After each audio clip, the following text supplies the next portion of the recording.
الحمد لله نحمده ونستعينه ونستغفره ونعوذ بالله من شرور أنفسنا ومن سيئات أعمالنا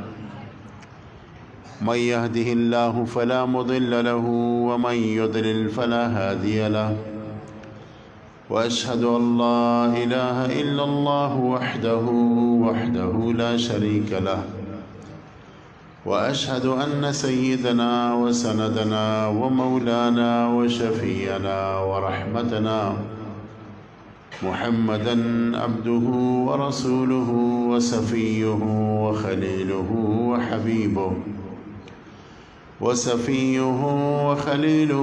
وحبيبه وصفوته من عباده أجمعين صلى الله تعالى عليه وعلى آله وسلم تسليما كثيرا أما بعد فبالسند المتصل منا إلى الإمام الحافظ الحجة أبي عبد الله محمد بن إسماعيل الجعفي اليماني البخاري رحمه الله تعالى رحمة عالية سابغة. قال باب قول الله ونزع الموازين القسط ليوم القيامة وأن أعمال بني آدم وقولهم يؤذن. وقال مجاهد القسطاس والعدل بالرومية ويقال القسط مصدر المقسط وهو العادل وأما القاسط فهو الجائر. وبه قال حدثنا أحمد بن أشكاب قال حدثنا محمد بن فضيل عن عمارة بن القعقاع عن أبي زرعة عن أبي هريرة رضي الله تعالى عنه وعنهم قال قال النبي صلى الله عليه وسلم كلمتان حبيبتان إلى الرحمن خفيفتان على اللسان ثقيلتان في الميزان سبحان الله وبحمده سبحان الله العظيم أو كما قال عليه الصلاة والسلام ألف مرة وبعدد كل ذرة. قابل صد احترام صدر مجلس بدی انتہائی بابرکت محفل کی تشریف فرما ډیرو عزتمندو معززو او خوږو علماء و دوستانو رونو او طلبه عظامو و زما په اسلام باندې ډیرو غیرتمندو او درنو مسلمانانو رونو او د دې جامعې او د مدرسې په چار دیوارۍ کې انتهایی معزز د اسلام محترم خویندو او د دین ډیرو پاکو طالبات او معلمات نن د ختم بخاری شریف دا تقریب منعقد دی او الحمدلله چې الله پاک تاسو له ډیرې خوشحالۍ نصیب کړي. یو د ختم تقریب د بخاری تقریب دی او بیا ما ته دوی ویل چې څه ماشومان یې پکې د تخصص نه فارغې شوي دي. داسې دی څو ماشومان شپږ او څه ماشومان یې د تجوید نه فارغې شوي دي او مستزاد په هغې باندې دلته موږ سره په مسجد کې ډېر ګلونه ماشومان د ناظرین څوک د حفظ نه فارغ شوي دي. نو الله پاک د محلې له او د علاقې له ډېره لویه خوشحالي نن نصیب کړې ده. ما ته چې دي ووایي چې جینکې تخصص ته فارغې شوي حیران شوم. یو هغه وخت چې د جینکو د مدرسو پته زمون په علاقو کې نه لګېده سره جاهلانې به وی او د کټوې سمسې نه په علاوه بس نه پوهېد او اوس ماشاءالله داسې جینکې چې باقاعده عالماني او هغه حدیث لولئ بخاری شریف مسلم شریف لولئ د قرآن کریم تفسیر او ترجمه پڑھاوئ او د رسول الله صلی الله علیه وسلم د احادیث مبارکه او تشریح او توضیح کوي. نو په دې نعمت دې موږ د الله ډېر شکر وباسو. د سلفو په زمانه کې په زنانو کې علم ډېر و. بیا د اسلام په دې وسطي وخت کې د زنانو نه علم ورک شو او اوس د دعوت د تبلیغ د انقلاب په برکت باندې الحمدلله په تمامي دنیا کې بیا مدرسې جوړې شوې د جنکو.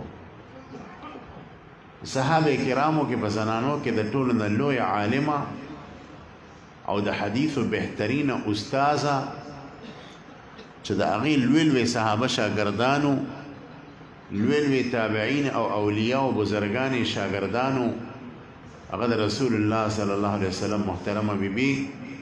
حضرت عائشہ صدیقه رضی الله تعالی عنها وا چې د دې رخصتي نه 9 کالو عمر کې وشوه او بیا د رسول الله صلی الله علیه وسلم نه 9 کاله سبق وی او د هغې د شپه او د ورځې تمام معمولات او سنتونو ته ډېر په غور وکتو. او حضرت عائشہ داسې کون ذهنه طالب علم نه وه، ډېره ذهینه وه، لہذا په کومه مسله کې چې به ورته لږ اشکال راغی یا به پوه نه شوه نو چپ به نه پاتې کېده، د پیغمبر پاک نه به باقاعده تپوس کو. یو عرب عالم د اردن نه اوس یو کتاب لیکلی او دا کتاب نوم دی سوالات عائشہ عن رسول الله صلی الله علیه وسلم. یاره زه حیران شم، د 2,500 نه زیات سوالات دي په هغې کې چې هغه مور بی بی حضرت عائشې د پیغمبر علیه السلام نه تپوس کړي وو. په ډېرو مسلو کې به چې حضرت عائشہ پوه نه شوه نو دا علم خو سمندر دی، نو په هغې باندې د پوهېدلو دپاره به حضرت عائشې بار بار تپوس کړو د پیغمبر پاک. او دا د رسول الله هغه طالب علم بیبي وه چې دې ته دا اعزاز حاصل دی چې سیدنا جبریل علیه السلام یې په خپله لیدلی و پستوي. نورو بیبیانو جبریل علیه السلام نو لیدلی، په صحابو کې هم چا نو لیدلی. زما د علم موافق حضرت عائشې ته دا اعزاز حاصل دی چې هغې رسول الله سره سره جبریل علیه السلام په خپلو سترګو مبارکو لیدلی و. حضرت عائشې ته دا اعزاز حاصل دی چې سیدنا جبریل غونته هستی پې سلام را لېږلی دی. یو روایت کې راځي جبریل علیه السلام سره پیغمبر علیه السلام خبرې کوي، کله به چې رسول الله باندې وحی راله نو جبریل علیه السلام سره به باقاعده هم کلام او هغې به خبرې کولې، دوی به خبرې کولې، صحابه به نه پوهېدو، نه به د رسول الله شونډې را پیدې. ګورې کلام د زړه به د زړه سره و، د پیغمبر علیه السلام په یو خبره به جبریل پوهېده د زړه په خبرو، او د جبریل په یو خبره به پیغمبر پوهېده. صحابو به صرف د دې نه پته ولګوله چې جبریل راغلی چې د پیغمبر علیه السلام کیفیت به بدل شو. هغې ته به اندازه وشوه چې اوس وحی راله نو د پیغمبر علیه السلام د یکسوي کېدلو لپاره به د پاسه څادر واچو. یو صحابي حضرت عمر صاحب ته وایي چې عمر ما هغه کیفیت او حالت نه دی لیدلی چې په پیغمبر د وحی څنګه راځي، وبه ویني انشاءالله. یو ورځ په پیغمبر علیه السلام وحی راله، صحابو پې څادر واچو چې یکسوي ورته حاصله. دا عمر صاحب لاړو، دغه صحابي د لاس ته راټینګ کو، راوسته د څادر د لاندې ورسره کېنو چې د پیغمبر علیه السلام د وحی کیفیت ته وویني په خپلو سترګو باندې. نو صحابو ته به پته نه لګېده چې جبریل کم ځای دی او څه خبرې وشوې. لیکن د حضرت عائشې د کور په هغه صحن کې سیدنا جبریل راځي، حضرت عائشہ دننه ولاړه ده، د پیغمبر علیه السلام نه تپوس کې د الله رسوله په دې اس باندې څوک ناستو چې تا سره خبرې کول. پیغمبر علیه السلام ورته عائشې تا ولیدو؟ بیا الحمدلله مو ولیدو. وي دا خو جبریل علیه السلام. عائشې جبریل پتا باندې سلام وایي، دغه سلام قبول کو، د سلام جواب یې ورکړ. دا منصب حضرت عائشې ته په بیبیانو کې صرف حاصل. دا د رسول الله هغه بیبي ده چې بهترین عالمه وه، او کله چې پیغمبر علیه السلام د دنیا نه پرده کوله او تشریف یې وړو د دې 18 کاله عمر و، عین شباب کې وه، او بیا د پیغمبر علیه السلام د وفات نه پس د 40 کالو نه زیات دا داسې د حدیثو په کرسۍ ناسته وه او د پیغمبر پاک حدیث یې رسولی دي او 2210 احادیث د دې نه نقل شوي. ډېر غټه ذخیره، ډېر غټ غټ صحابه چې هغو ته به په ډېرو مسلو کې صحیح رخ نو معلوم، حضرت عائشې به ورته دغه مسلې جواب ورکړو. ډېر غټ غټ صحابه چې هغې به یو مسله کې فتوا ورکړې وه، حضرت عائشې به وایي دا فتوا داسې نه داسې پکار وه، بهترینه مفتیه وه. حضرت عائشې هغه فتوی چې کوم ورکړي دی عالم په کتاب کې راجمع کړي دی امام زرکشی دا خپل کتاب نوم یې خده الاجابه فيما استدركته عائشه على الصحابه او باندې کې تمام هغه مسلې راجمع کړي دي چې بلانکی صحابي خدا فتوا ورکړي دی خدا فتوا داسې نه ده داسې ده دا فتوا داسې نه ده داسې ده نو دونه بهترین عالم و د رسول الله په بیبیانو کې واحده دا بیبي و چې کله په پیغمبر علی السلام د دې په بستر کې نو په هغه ځای کې و په جبرئیل علی السلام د طرف نه وحی رااله هغه به وحی راوړه د الله د طرف ته به وحی راوړه بلې بیبي ته دا منصب نو حاصل دا هغه بیبي و د پیغمبر پاک چې په ډیرو فخرونو کې یو فخر دی دا حاصل او اکثر به فرمایل چې زه د پیغمبر پاک هغه بیبیم چې د هغوی اخري لاړه زما د لاړې سره یو ځای شوې روایت کې راځي چې پیغمبر علیه السلام کله مرض الوفاتو د هغې سر مبارک د حضرت عایشې په غیږ مبارک کې او دغه وخت کې عبدالرحمن ابن ابي بکر د حضرت ابوبکر صاحب زوی د حضرت عایشې سکرور دی راغی کور ته لاس کې ورسره مسواک پیغمبر علیه السلام د مسواک سره ډېره مینه وه او مسواک سنت موکده د ډېر زیات فواید دي د سلو نه زیات فایدې علما لیکي یو همه فایده دا ده چې کوم سړی مسواک وهي او د مسواک اهتمام کوي نو د مرګ په وخت کې به الله پاک دته کلمه طیبه نصیب کړي دا ډېره غټه فایده ده او پیغمبر علیه السلام مسواک د خوب نه بچ راپاسې د استعمالو چې کور ته به داخلېدو مسواک به استعمالو د اودس په وخت کې به مسواک استعمالو د بعضې علماو مذهب دا دی چې د مونځ ته د پاسېدو په وخت کې به مسواک استعمالو د دې وجه نه محققین علما لکه شاه ولی الله صاحب او علامه عبدالحی لکنوي صاحب تحقیق دا دی چې دا مسواک صرف د اودس سنت نه دی بلکې دا د اسلام سنت دی دا د دین سنت دی دا د دین په نښو کې یو غټه نښه ده پیغمبر علیه السلام عبدالرحمن ابن ابي بکر صاحب مسواک ته داسې وکتو عائشہ پویش عبدالرحمن ته عبدالرحمن مسواک راکړه پیغمبر علیه السلام غواړي نظر عائشې چې ولا ورکو هغه سختو پیغمبر علیه السلام په خوله مبارکه کې نشي جولی ځکه ضعف و کمزوري وه په دغه وخت حضرت عائشې ته واغسته او په خپلو غاښونو مبارکو کې پوس کوه او ظاهره د هغې سره به لاړې مې یو ځای شوي او بیا امام الانبیا له ورکو نه هغې چې کله مسواک شروع کو او مسواک یې ووخو په خپلو غاښونو مبارکو باندې او په ژبه باندې نو د هغې نه پس وقت موعود راغی او دا الفاظ د خولې مبارک نه وختل اللهم الرفیق العالی او روحی پرواز وکړو روحی د جسم مبارک نه بار شو د محققینو رایې دا نو حضرت عایشې به فرمایل چې زه د پیغمبر بیبیانو کې هغه بیبیم چې د پیغمبر پاک اخري لاړه زما د لاړې سره یو دی شوې او الله پاک ور د سمندر په شان علم ورکړو او بیا د رسول الله په بیبیانو کې نوري بیبیانې چې حضرت ام سلمہ د بهترین عالمه وا او حضرت حفصه د بهترین عالمه وا او بیا د هغې نه پس په نورو صحابیاتو کې او بیا په تابعاتو کې چې کومې صحابو کومې زنانو لیدلې وي بهترین عالمان بلکې تاسو زما مخکې هم دا خبره عرض کړي چې یو کتاب چاپ شو د سعودي نه په 43 جلد کې 43 جلدونو کې او دا کتاب نوم دی الوفا بتراجم النساء او دا کتاب د هندوستان یو عالم لیکلی دی مولانا اکرم ندوی صاحب حفظه الله اوس هم جمدی دی د هندوستان د لندن کې اوسېږي انګلند او د دې کتاب موضوع دا ده چې د پیغمبر علیه السلام د زمانې نه واله تر الی یومنا هذا دې ورځې پورې څونه زنانه عالمانې تیرې شوي دي او صرف عالمانې نه چې په حدیثو کې کمې ماهرانې لکه یو عالمه خو داسې چې نور کتابونه لولئ یو عالم هغه چې بخاری شریف درس کولی شي یو عالم هغه چې مسلم شریف درس کولی شي د دې عالم حیثیت ډېر اوچتې لکه په سړو کې داسې عالم دی شیخ الحدیث وي دغه درجه اوچتې نو صرف د دغه محدثاتو حالات یې پکې راجمع کړي دي نو د پیغمبر علیه السلام د زمانې نه واله تر دې ورځې پورې د زرو نه د 2000 نه د 3000 نه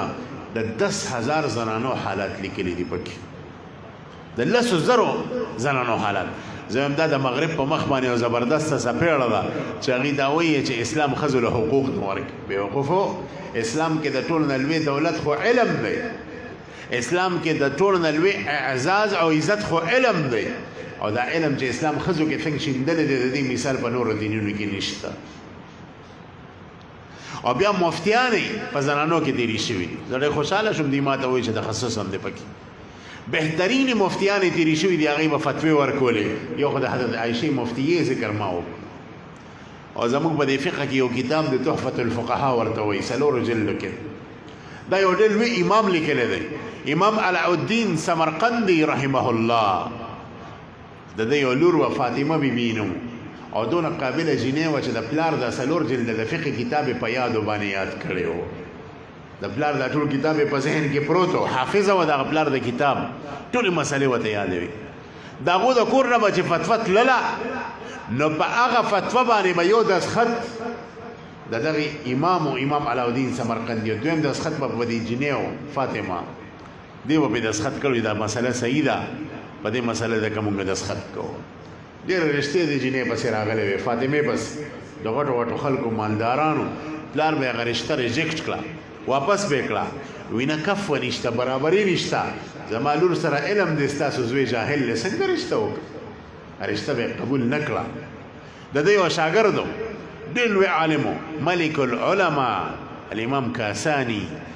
د هغه عالم دونه لوی عالم و چې د هغه لقب ملک العلما، د علماو بادشاه، ملک بادشاه ته وایي. یعنی یو خو زمونږ ستاسو د خړسرو بادشاهاني کړه، یو د علماو بادشاهي. نو چې د علماو بادشاه شي، هغه د علم به د سمندر په شان. نو د ده لقب ملک العلما امام کاساني. هغه د خپل استاذ د کتاب یو تشریح ولیکله، توضیح ولیکله، وضاحت یې ولیکلو، او دغه کتاب یې نوم کېښود د بدایع الصنایع فی ترتیب الشرایع، او په هغې کې د خپل استاد د کتاب شرحه ولیکله. استاد له دا کتاب راوړو، هغه چې د خپل شاګرد رشید دا کتاب وکتو، د خپل کتاب داسې ښکلې تشریح وکړه، هغه ورته سم په لستوړو باندې ګډ شو. خوشحاله شو چې زما هم دا عرض ده چې زما د کتاب به څوک داسې تشریح ولیکي. نو هغه ته یې بچیه ته د نوجوان هلکو ده، نوجوان هلکو، خو الله پاک ولا سمندر په شان علم ورکړی مضبوط. اته یې بچیه ته د دې مستحق چې تا له د خپل لور درکم، ته د دې مستحق چې د خپل لور نکاح د تا سره وکړمه. او عجیبه خبره دا ده چې مهر یې وله څه وګرځو، پیسې دې وانه غستې، ټکې دې وانه غستې د دنیا. وایي ستا مهر به ستا د بیبي د پاره دا کتاب وي، دا کوم کتاب چې تا لیکلی، بس دا کتاب ستا د بیبي شو، دا ستا د طرف نه مهر شو. نن د فاطمې بیبي په هغه مهر باندې ټول امت لګیا دی، فایده ترې اخلي. مفتی نشي جوړېدی چې بدایع الصنایع نه یې کتلی، محقق عالم نشي کتلی چې بدایع الصنایع نه یې کتلی. دا د هغې بیبي فاطمې مهر دی چې تر قیامته پورې به هغې پسې ثواب ځي. او کله چې نکاح وشوه، نو د هغې نه پس به چې کله فتوه د هغې د کور نه شایع کېده، د هغې د مدرسې نه نو 3 دستخط یې ووپي د 3 مفتیانو. یو د پلار دستخط د سمرقندي صاحب، او دویم دستخط به پې چې دی هغه د امام کاساني صاحب و د خاوند، او دریم دستخط به پې د بیبي فاطمې و. زار شم د دې علم. نو عرض دا کوم چې اسلام بیبي له او زنانه له په وافر مقدار کې علم ورکړی دی. علم اسلام د ښځې دپاره شیندلی او ښځې له عزت ورکړی. تاسو په خدای یقین وکړئ، اسلام چې ښځې له کم حیثیت ورکړی دی، داسې په بل دین کې نشته. ګورئ تمامو ادیانو کې د زنانه سره ظلم کېږي، اسلام ښځې له د مور حیثیت ورکړو. دی ووایي د مور د قدمونو د لاندې جنت دی. اسلام ښځې له د لور حیثیت ورکړو، دا رحمت دی، رحمت دی. الله تعالی قرآن کې فرمایي یهب لمن یشاء اناثا ویهب لمن یشاء ذکورا. مفسرین حضرات فرمایي وی دلته د جینۍ ذکر مخکې کو، وی الله چې چاله وغواړي نو هبه یې کړي ورته جینۍ، او چاله چې وغواړي د اولاد په شکل کې ولا هلک هبه کړي. وی د جینۍ ذکر یې ځکه مخکې کړی دی چې جینۍ د هلک نه زیات برکتي وي. او دا د عربو په نيزو روایتو کې هم دا راغلي دي چې من یمن المرأة استیلاد النساء قبل الرجال، چې د یو ښځې د برکت علامت دا دی چې د هلک نه مې مخکې لور کړي. د کمې زنانه چې لور وشوه د هلکانو نه مخکې پوه شه چې دا ښځه ستا په کور کې برکتي ده. ګورئ اسلام ښځې له دا حیثیت ورکوي چې په قرآن کې دلته د ښځې ذکر مخکې کړی دی د سړي نه او د هلک. دا د اسلام خاصیت. او دې زنانه د بیبي شکل ورکو، د بیبي صورت یې وله ورکو، نو دی د کور شهزادګي او ملکه وګرځول. او یو ممتاز حیثیت یې ولا ورک، یو چت عزت او احترام یې ولا ورک. بیبي له اسلام غټ حیثیت ورکړی. حضرت صفیه رضی الله تعالی عنها د پیغمبر علیه السلام بیبي ده او د دې پلار سابقه یهودي و، حوی بن اخطب، او دا د یهودو د خاندان و د هارون علیه السلام په اولاد کې و بني اسرائیلو کې. نو پلار یې د بنو قریظه په معرکه کې قتل شو، مردار شو. او بیا رسول الله چې کله خیبر فتح کړ نو دغه وخت کې دا نوی نوی په خیبر کې واده شوی و، ناوې وه په یو یهودي مکار یهودي باندې واده شوی و، او یهودي هم نیست و نابود شو، ختم شو، قتل شو، او تمامه قبیله تستطارات شوه. حضرت صفیه په وینځو کې رااله د نور یهودانو ښځو په منځ کې. یو صحابي دی حضرت یحیی کلبي صاحب، هغه پیغمبر علیه السلام پسې راغی، ای د الله رسوله مال غنیمت ته تقسیم نه مخکې وینځه راک. پیغمبر علیه السلام به د خپلو ملګرو خیال ساتي، وي ټیک دی یو وینځه واخله. هغه حضرت صفیه بوتلله. یو صحابي پیغمبر علیه السلام پسې راغی، ای د الله رسوله صفیه د سردار لور ده، فإنها لا تلیق الا بک، هغه صرف تاسو سره ښایي، لہذا د صحابي له مو ورکوه. بیا به نور صحابه اعتراض کوي چې د سردار لور یې دله ولې ورکړه، مساوات او برابري به رانشي، او تا سره ښایي ځکه ته هم زموږ سردار امام یې او هغه هم د سردار لور ده. پیغمبر علیه السلام دا خبره دې ښه وکړه، واپس یې ترې راوغوښته، د هغې په بدله کې واته غلامان ورکړه، او بیا حضرت صفیه مخاطب کړه کېنول. صفیه فرمایي زما په زړه کې د پیغمبر پاک دپاره خالص نفرت و، ځکه زما پلار یې وژلی و، خاوند یې راله ووژو، ناوې و، او قوم یې راله تست تاراش کو، تس دس کو، علاقې راله فتح کړه، زما زړه کې نفرت و. پیغمبر علیه السلام ما ورته وایي صفیه ستا زړه کې به زما دپاره خړوالي، خو یاد ساته ستا پلار د اسلام خلاف دا سازش کړی، ستا خاوند د اسلام خلاف دا سازش کړی، ستا قوم د اسلام خلاف دا سازش کړی، غداري کړی، خپل انجام ته ورسېد. صفیه فرمایي په الله مې دې قسمي زما په زړه کې چې کم نفرت د پیغمبر پاک دپاره او خالص په محبت کې د دې خبرو په وجه باندې بدل شو. از دل خیزت بر دل ریزت، کومه خبره چې د اړه نه ووځي په اړه باندې صفا ورځي او په اړه کې ځای نیسي، وي زما زړه کې خالص محبت شو. نعمت د پیغمبر علیه السلام وایي چې صفیه د الله د رضا دپاره دې ازادوم، وستا خوښه ده کو چېرې خپلې والدې له ځي او مور له ځي نو په حفاظت به دې موږ هغې ته ورسو، که غواړئ چې زه د عزت درکړم نو نکاح به در سره وکړم، ستا خوښه ده، اختیار یې ورکړو. یاره زه وایم که د تمامې دنیا د ښځو عقل یو طرف ته کړي او په دې ځای کې د حضرت حفصه عقل بل طرف ته کړي نو د دې عقل به پرې وزني وي. دې ورته به جواب کې څه ووایي؟ جواب ووایئ. جواب کې وفرمایل لا اختار امي بل اختار الله ورسوله، زه خپل مور نه غوره کوم بلکې زه الله او د الله رسول غوره کوم. مسلمانه شو، اسلام کې داخله شوه، پیغمبر علیه السلام ورسره نکاح وفرمایل. د دې دم سترګه شنه وه داسې لکه چې چا څپېړه ورکړي. تپوس دی پیغمبر علیه السلام حفصه تا دا سترګه ولې شنه ده؟ هغه ورته د الله رسوله بله ورځ د شپې مې خوب ولیدو چې د اسمان نه سپومې راکوزه شوه، زما په دې جولۍ کې راپرېوت. نو ما د خپل خاوند نه تپوس وکړ، هغه د خوب تعبیر ایستلو، د خوب په معنا پوهېدو. ما ورته سپومې راپرېوته زما په جولۍ کې د دې څه معنا ده؟ وی چې دا خبره مې ورته وکړو، یې څپېړه رانه وتنګوله، خو داسې څپېړه وه چې سترګې یې راله شنه کړه او ما ته وویل چې ښه ته د یثرب د بادشاه خوبونه وینې، ته دا خوب وینې چې د محمد رسول الله بیبي به شي او په نکاح کې به لاړه شي؟ وی هغه څپېړې د وجې زما دا سترګه شنه ده او الله پاک نن هغه تعبیر رښتیا کو زه ستاسو په نکاح کې رالم. او د هغې نه پس یو ځای نه چې پړو غونډو رسول الله په خپله اوښه کېنول او د خپله کنجې مبارکې داسې د لاسو نه جوړه کړه او هغې ته وی صفیه په دې کې خپه کېده او اوښ ته ورخېږه کیجاوې ته. حضرت صفیه داسې رسته شوه او فرمایي چې زما زړه کې دا خیال راغی چې د امام الانبیا په لاسو مبارکو کې به زه خپه څنګه ږدم، دا خو بېادبي ده. پیغمبر علیه السلام زورونه راکړه چې نه، حفصه خپله خپه کېده، بیبي له عزت ورکول داسې عزتمند، امام الانبیا داسې عزت ورکړی دی بیبي له. نو زما په زړه کې الله دا خیال راوستو چې دا خپه خو نه ږدم، دا پنډۍ به د پیغمبر په کنجۍ کې کېدم. نو دا پنډۍ مې ورمخکې کړو، د پیغمبر علیه السلام په کنجۍ کې مې کېښوده او په دې طریقې سره اوښې ته ورختم، نه د بېادبۍ نه بچ شم. یو وارې حضرت حفصه جړل، پیغمبر علیه السلام کور ته راغی، حفصه ولې داسې تیره تیره جاړ؟ ورته وی فرمایل چې پلانکې راته ووایي چې د یهودي لورو کنځلې راته وکړه دا خو ډېره بده کنځلې ده پیغمبر علیه السلام ورته خفه کېږه ما ته ورته لاړه شه او جواب ورکړه د جواب طریقه به ستا دی ورته وایي زما پلار پیغمبر دی هارون علیه السلام یې ورته یاد ځکه دا د هارون علیه السلام په اولاد کې وه ورته وایي زما پلار پیغمبر دی زما ترک موسی علیه السلام جلیل القدر پیغمبر دی او زه د یو پیغمبر په نکاح کې یم ته څنګه ماته دا پیغور راکې نه هغه ډېره خوشحاله شوه پیغمبر علیه السلام به رضل وفات کې دی او په دغه دوران کې ټولې بیبیانې راغونډې دي خفه دي حضرت حفصه په ځان باندې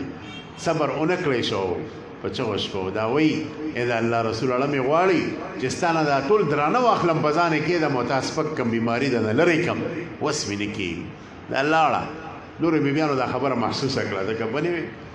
نو پیغمبر علیه السلام پوه شو امام الانبیا د هغې د تللو نه پس بیبیانو ته وایي په خدای مې دې قسم وي حفصه چې کومه خبره کوي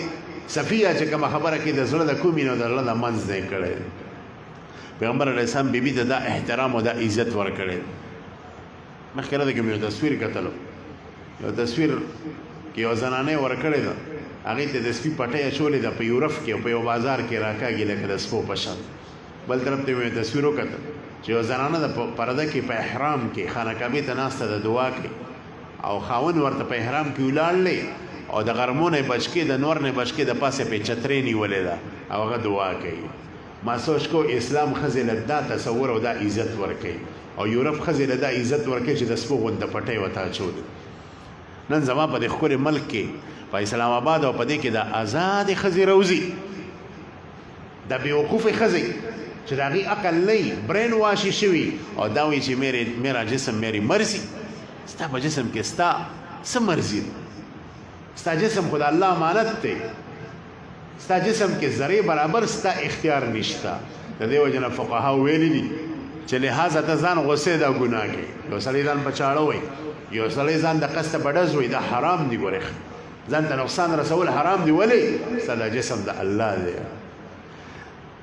الله به تا ته د پیغمبر او د احادیثو د روایاتو د فقه په رڼا کې وایي چې ستا د جسم دا ویښته لرې کول ضروري دي او دا ویښته به نه لرې کې ځکه مسئله دا ده چې کومې ښځې روزي کټ کې دا جایز نه دي ولې الله او د الله رسول د روزو د کټ کولو حکم نه دی کړی او ستا جسم د الله امانت دی ستا د ویښته د الله امانت دی او کوم ځای کې چې اسلام وایي چې د جسم دا ویښته کټ که هلته د الله حکم پوره کول دی او د الله پاک عبدیت اپناول دی نو ستا جسم کې ستا اختیار ده کمې راغلی دا بعضې خلک چې مړه کېږي تاسو به اورېدلي یاره وصیت یې وکړو چې زه مړ شم زما سترګې به وباسې بل ته به یې ولګوې ګردې به راله وباسې دا حرام دی دا وصیت کول ستا جسم ته څوک یې ته د کوم مولی ټیپر یې چې ته دا وایې چې زما سترګې وباسه ته څوک یې ستا سترګې د الله دي ستا پوزه د الله ده ستا ژبه د الله ده ستا زړه د الله دی ستا ګردې د الله دي ستا خپې او لاس د الله دي ستا به خپل جسم کې اختیار نشته ته به هغه احکام پوره کړې چې کوم رب تا ته حکم کړی دی نو چې هغه احکام پوره کړې نو بیا ته آزاد یې او که ته د الله احکام نه پوره کړې نو ته غلام د خپل شهوت او د خپل نفس د نفس اماره غلام یې ستا په د خپل نفس کې اختیار نشته د دې وجه نه دا اواز مکروه اواز دی او دی وی ښځې له عزت نشته راشه زموږ د ښځو نه تپوس وکړه مزې دي مزې قسم دې د پښتنو د ښځو او بیا خاص کر د دیندار او بیا په هغې کې خاص کر د مولیانو د مولیانو د ښځو نه دا مولیان ناست دي که نه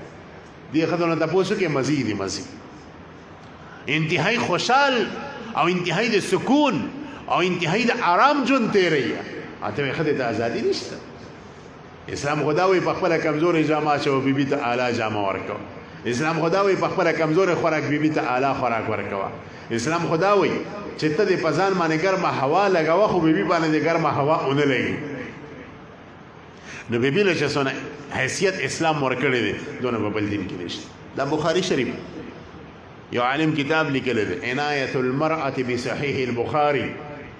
او د هغې کتاب موضوع دا ده چې د ښځو بخاري شریف له څونه توجه ورکړې ده په هغې کې لیکلي دي چې پلانکې پلانکې ښځه بخاري شریف په خپلو ګوتو لیکلی و یو محدث تېر شوی دی محدث برغالي د اومې صدۍ او د هغې د بخاري شریف د هغه د لور وه هغې د بخاري شریف دا نسخه ډېره مشهوره وه لوی لوی عالمان به راتله او د هغې د بخاري د نسخې نه مې نقل کو ځکه په ډېرو کلونو کې هغې د بخاري شریف نسخه ښکلې تیاره کړې نو د زنانه په اسلام کې حیثیت دی. الحمدلله نن مدرسو خبره ثابته کړه او زه دا عرض کوم چې د خپل بیبیانو د خپل بچو ته علم وښیئ، دا بس تاسو قدر کوي. سبا چې دا جینې بل کور کې ودیږي او تربیت یې شوي، نو چې د مور تربیت وشي او د دې اولاد پیدا شي، نو د اولاد به د مستقبل لوی خلک خیږي. تاسو د اسلام په تاریخ نظر واچوئ، اکثر لوی خلک چې دي د دې تربیت پلارانو نه دی کړی، ګورمېندو کړی. د ټولو د اعلی مثال د محمد عربي امام الانبیاء صلی الله علیه وسلم دی. والد صاحب خو ډېر په وړوکوالي وفات شوی، یو روایت کې چې دی لا پیدا نو، یو روایت کې چې دی دوه درې میاشتې و امام الانبیاء. باقي تربیت یو مور کړی دی، د هغې په خوږه غېږ کې و د بیبي امینې، او ورپسې بل تربیت یې بلې مور کړی دی بیبي حلیمه سعدیه، د هغې په تربیت کې څلور پنځو کالو پورې. د ټولو نه غټ مثال یې دا دی.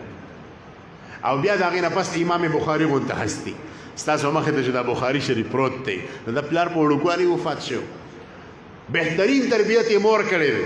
دی لا ماشوم چې په سترګو شمکور شو، سترګې ړندې شوې، کار مې نه کوو، دا مور یې د شپې پاسي او الله ته ژړا کوي، یا الله دا اولاد زه ستا د دین د خدمت لپاره وقف کوم، زه غواړم چې ستا د اسلام او د دین خدمت وکړي. یا الله که سترګې نه نو دی به څنګه خدمت کوي؟ دی به د اسلام خدمت په ښکلې طریقې نشي کولی. یا الله د سترګو دا نعمت ولا واپس ورکړي. پر کالې پې د شپې راغی، خوب کې ویني سیدنا ابراهیم علیه السلام خلیل الله. ابراهیم علیه السلام ورته ولې جاړئ؟ دا ورته وایي ای د الله پیغمبره زما زوی په سترګو ړوند دی او سترګو نه بینایي تلې ده او سترګو دا نظر یې کمزورې دی، دعا وکړه. او زه دعا کوم چې سار راپاڅېدو سیدنا محمد بن اسماعیل حضرت امام بخاری صاحب راپاڅېدو، سترګو کار شروع کړی، سترګې ټیک ټاک وي. کو دا مور تهجد گزاره نه وه، نیکه نه وه، وایي بچې بس دا د الله د طرف نه ده، بس پرېږدی دا ژړاګانې به الله ته نه کوري. لیکن د موره تربیت کمال ته ورس. 15 کاله عمر و، د ورور سره د مور سره د حج دپاره لاړ، او چې کله د حج نه فارغ شو مور ته وایي مور جانې تاسو ځئ کور ته، ورور مې دې ځي کور ته، زه تا د علم دپاره وقف کړم، زه غواړم چې حرفینو شریفینو کې مکه مکرمه او مدینه کې د لوی لوی استادانو نه سبق ویم او حدیث د پیغمبر ته زده کم. هغه ورته بچی د نن ورځ دپاره ما پیدا کړی، ته ما د علم دپاره دلته راوستی یا. چنانچه ته پاتې شو او د هغې نه پس 6 کاله مسلسل په مکه مکرمه او مدینه کې پاتې شو او د لوی لوی محدثانو د ښکلې د علم د چینونې چې کوم دی اوبه وڅکلې او خپل علم یې مضبوط کړو. نو تربیت د امام بخاري دا چا کړو؟ یو زنانه کړو، مور یې کړو. نن چې دې مدرسې کې ته خپل بچی عالمه کړه او دا یو ښځې کې واده شي، سبا به دا د خپل اولاد ښکلې تربیت کوي. ګورې اصل او ګریلو کارونه هم کوي. موږ خپلو طالباتو ته وایو د بناتو په مدرسه کې چې ته د بېشکه ښه عالمه جوړه شوه، خو د دې نه زیات واجبي امر دا دی چې ته د بهترینه ګریلو خاتون جوړه شي. ازنه چې تاله په تنور باندې روټۍ پخول نه درځي. ګورئ سبا به ته یو کور ته واده شي، نه ته به دا روټۍ نه شي پخولی، دا به ډېره د افسوس خبره. ته به روټۍ هم پخې، ته به ښکلې ښکلې کانې هم پخې، ښکلې صفایۍ سره به یو سیس تیاره. دا بعضې ښځې خفه کېږي ما ډېرې پخني چې روټۍ دله راولېږي تورې کې به پکېږي. دا غلطه خبره ده. موږ باقاعده په خپله مدرسه کې تربیت ورکړو، او چې کومه طالبه په روټۍ تنور پخول شروع کړي، هفته پس بیا تپوس وکړو چې ما زده کړو، چلې انعام وله د مدرسې طرف نه ورکړو. تر دې چې کم د زمیندارانو کورونو هغې کې مال مویشي او څاروي ورکړه، نو هغه تپوس دې وکړو دا سوټې څوک تپي. اکثر پکې وي زما د ورور ښځه ده، پرندار مې ده. موږ ورته یې هغه خو ټیک د ستاسو کور کې د سبا چې ته د زمیندارو په کور کې واده شي بیا به داسې کې. نو ورته د سپیاکو چل زده کړه، د سپیاکو چل پې زده کړو، د سپیاکو د تپلو دا کرکې مکې دا زموږ په کتابونو کې نشته. دا بعضې ښځې کرکې کوي، دا نشته. خو د اور د چلو نو چې هغه سپیاکو تپولو چل زده کړي نو بیا ورله انعام ورکړو چې سبا ته د زمیندارو په کور کې واده شي تاله دا چل درسي. چا کره میخي موږ د تپوس کې لا شلې شي او که نه وایي چې نه شي نو موږ چل زده کړه، ورنه جرمانه به تپوس یې کوو په طریقه د پلار نه د والدینو نه چې د لشلو چل زده کړي نو بیا ورله انعام ورکړو. سبا که ته یو کور کې واده شوې نو ته چې د دین کار کې په کار ده چې بهترینه مجاهد یې چې میخه لشلې شي، غوا لشلې شي، سوټې تپلې شي، په تنور روټۍ پخولی شي. موږ ورته اکثر دا وایي چې ته د عالمه شي، خو ضروري نه چې تا ته د حاشیې یادې د کتابونو، خو دا ضروري ده چې ته د بهترینه ګریلو خاتون جوړه شي چې سبا تا د اسخر کور دا راټینګ کړي، ته پکې د کتاب د سنت رڼا هم خورې او په کارونو کې هم ته مخکې. او دا موږ اکثر پلارانو ته وایي چې موږ سره د چا بچی سبق وایي چې کور کې پیروره کارونه کوي داسې باندې کوي چې دا به په تخت باندې کېنه د یو خپې د پاسه بله خوا به واچي چې بس بیا چې واده شي بیا به کارونه کوي دا اوس ته چې کوم کار زده کړي هغه به بیا هلته په ښه طریقه باندې کولی شي دا تربیت زموږ د بچو له د جینکو په مدرسو کې ورکولی شي الحمدلله نو داسې لور چې ستا د مدرسې نه فارغه شي دا ستا د شملې د اوچتولو سبب شو دا ستا د عزت د اوچتولو سبب شو په دې به ته ښکلې ښکارې نو معرض کو چې بخاري شریف سره د زنانو خاص تعلق دی امام بخاري سے په ډېرو ځایونو کې د زنانو متعلق ابواب قایم کړي دي تر دې چې په کتاب الجهاد کې بعضې بابونه د ښځو متعلق باب جهاد النساء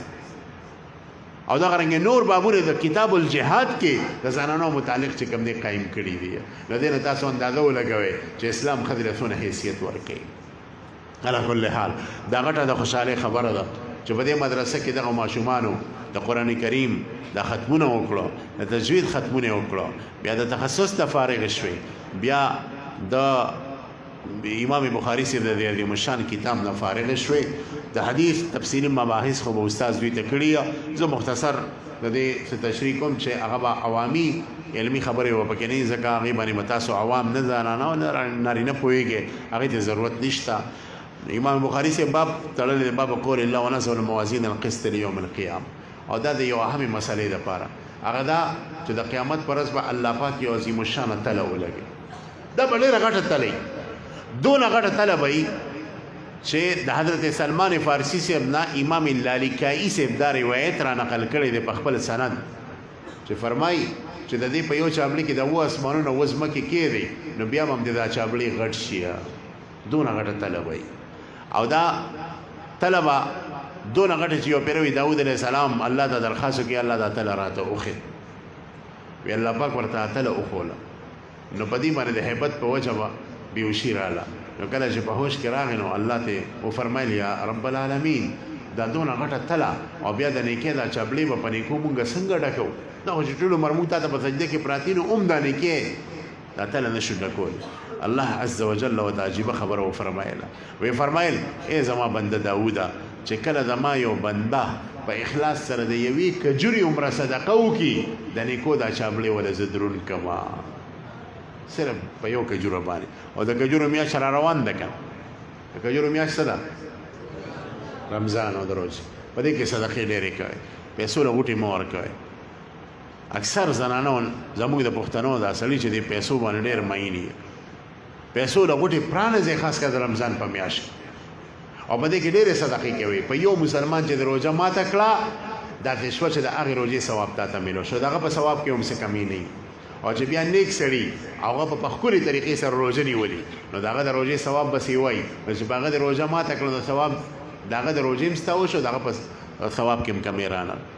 او بعضې حضرات خو د روژې په میاشت کې ښکلې طریقې کوي دا ډېره مستحسنه خبره ده زه خو ته د رشک په نګاه ګورم زه هم چې الله موږ له هم داسې وسونه راکړي پکار ده او هر مسلمان له دا رشک پکار دی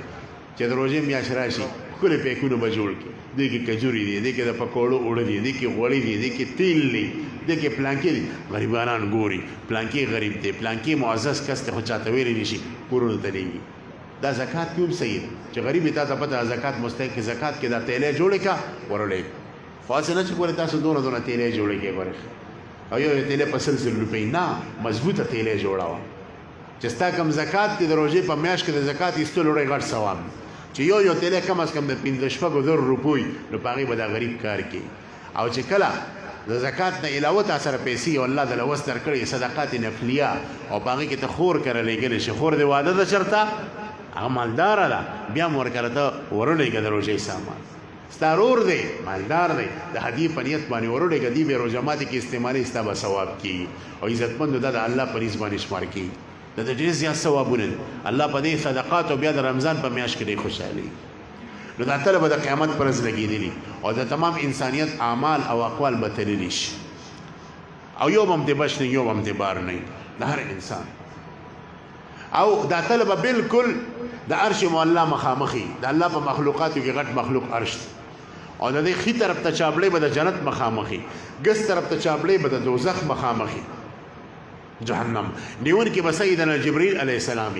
نگران اعلی به میکائیل علیه السلام دا په فرشتو کې زیات عمر والا فرشته ده، مشره ده، دا به الله پاک نگران اعلی مقرره کړي. نور په فرشتو کې اوچته فرشته د درجې لحاظ سره جبرئیل علیه السلام،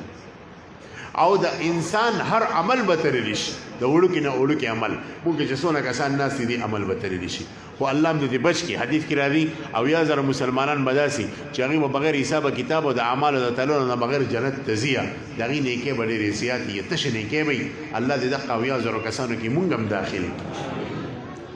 او باقي د تمام انسانیت اعمال به تللی شي. نو دې باب کې د هغې ذکر دی. د امام بخاري صاحب طریقه دا ده چې دې یو مسله ثابتوي، د قرآن نیم ثابت کړي، د حدیث نیم ثابت کړي چې د یو سړي د انکار گنجایش پاتې نشي. ځکه که د حدیث انکار کړي داسې شو چې د قرآن انکار یې مو سره د دې نه علما فرمایي چې د قرآن انکار کول هم کفر دی او د حجیت د حدیث نه انکار کول هم کفر دی. ګورئ د امام بخاري اول آیات کریمه راوړه ونضع الموازین القسط لیوم القیامه، چې پته ولګي چې قرآن کې د تل د میزان ذکر راغلی دی، د دې د انکار گنجایش نشته. ګورئ او ستا په عقل کې څه نه راځي، ستا عقل تا ته دا وایي چې دونه غټه تله چې و اسمانونو و ځمکې چې پکې ور واچې نو دا شابلۍ به بیا هم غټیا، نو ستا عقل کې نه راځي، نو دا ته خپل عقل ملامته کا. الله مخلوقات د دې نه غټ هم پیدا کړي. اذا لم تر الهلال فسلمي لاناس رأوه بالابصار، ته چې میاشت نه وینې دا مو وایي چې میاشت نشته، کېدای شي بل کس لیدلي. اذا لم تر الهلال فسلمي لاناس رأوه بالابصار، نور خلق بداسي چې میاشت به لیدلي په خپل سترګو باندې، نو د انکار گنجایش نشته. نو دا تله د میزان دا به قایم د خلکو اعمال به چې کوم دی باقاعده پې تللی شي. او مخکې یو لغوي او علمي تشریح کړی دی چې هغې ته نه ځو، سره هم ستاسو مخکې ته ما ووی رسول الله صلی الله علیه وسلم فرمایي دوه کلمې دي الله ته ډېرې محبوبې دي، الله پې مین دی، یعنی چې څوک یې وایي الله به په هغه مینې ثواب به ډېر ورکړي. په ژبه اسانې دي، په تله د میزان کې ډېرې غټې درنې دي او دوه کلمې کمې دي. هر مسلمان روزانه کم از کم چې سل پیرې وایي په تله د میزان کې به ډېر غټ وزني. دوه کلمې دي سبحان الله وبحمده سبحان الله العظیم. تاسو ما سره دوه درې پیرې د الفاظ وایي چې د ثواب کې شامل شو. سبحان الله وبحمده سبحان الله العظیم سبحان الله وبحمده سبحان الله العظیم. په دې سره د بخاري شریف د اختتام وشو. از د آخري باب او آخري حدیث د علم سمندر دی، کو په دې یو بنده درې ورځې لګیا د دې تحقیقات نه ختمېږي، خو د دې شته مجلس سره مناسب هم دا خبرې وي. الله تعالی دې موږ تاسو سره د عمل کولو پوره توفیق راکړي. زه په دې باندې اختتام کوم. واخر دعوانا ان الحمد لله.